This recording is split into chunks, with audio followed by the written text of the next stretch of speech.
J'avais oublié qu'on était dans la maison et que c'était pas nécessaire. Bon, eh bien, je m'appelle Joëlle Brett, pour ceux qui éventuellement ne me connaissent pas encore. Et je vais commencer par vous parler un petit peu de mes slams. Alors les slams, j'en ai édité 4 livres. Ils sont de l'autre côté, je file les chercher, ne partez pas.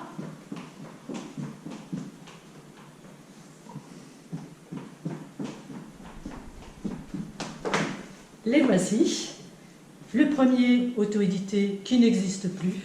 Le deuxième, le troisième et le quatrième qui ont été édités par Surya Éditions. Alors je vais quand même vous en dire un, parce que je l'aime beaucoup.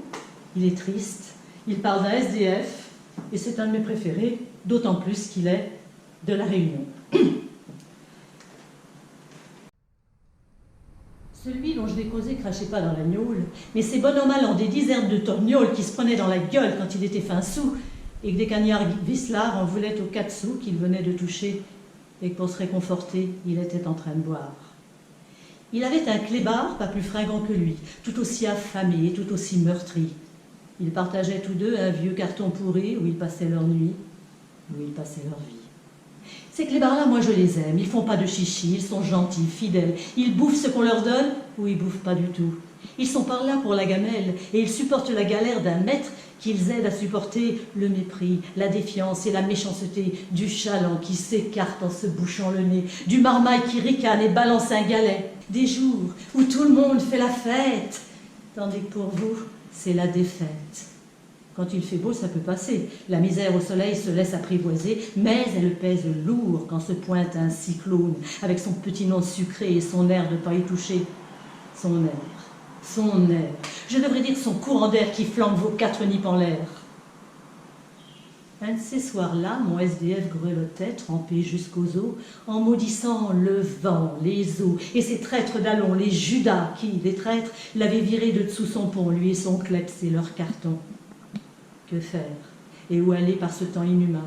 Où trouver un abri, de quoi se mettre au sec?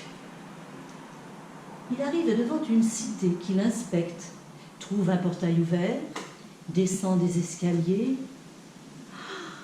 Une cave non verrouillée, c'est un sacré cadeau. Il en avait plein le dos de marcher au hasard.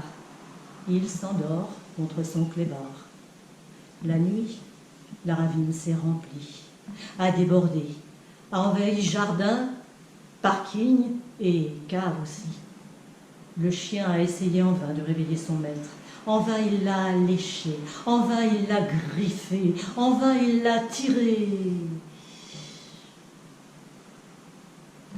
Puis il s'est rallongé, le museau sur son cou, s'est laissé submerger par le fatal remous, partageant jusqu'au bout le destin du vieux fou. Je crois que je vais vous parler maintenant en fait de mon dernier roman, Les Vénusiennes, que voici. Alors en fait c'est le premier opus, le deuxième était censé sortir maintenant et le vilain virus l'a empêché. Donc il va venir bientôt et j'espère que déjà celui-ci vous plaira. Alors, Les Vénusiennes, de quoi s'agit-il? Alors très rapidement, il s'agit en fait d'une histoire de la fantaisie et ça se déroule sur les planètes Terre, Mars, Vénus, les 3 planètes. Au centre, les Vénusiennes qui sont convoitées par les Terriens et il va y avoir toute une série de mésaventures diverses pour libérer justement et pour empêcher déjà les Terriens de récupérer les Vénusiennes. Alors, ce que j'ai choisi comme extrait, parce que je pense que ça vaudra beaucoup mieux que vous ayez une idée sur le texte, c'est un extrait qui va peut-être perturber certains, parce qu'il s'agit de mercenaires.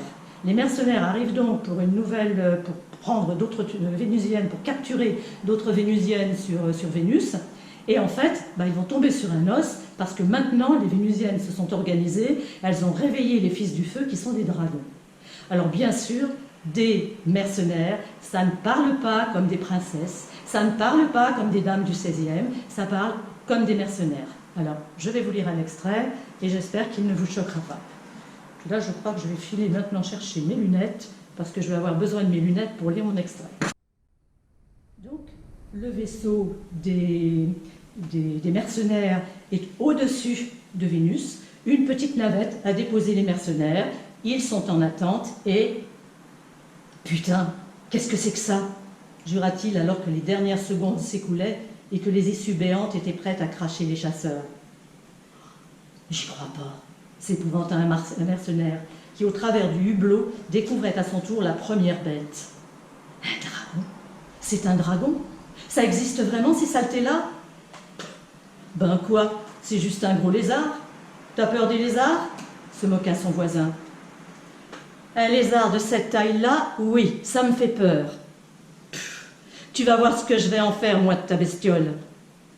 Avant que Jonas ait eu le temps de dire quoi que ce soit, le matamor s'élança vers la première bête.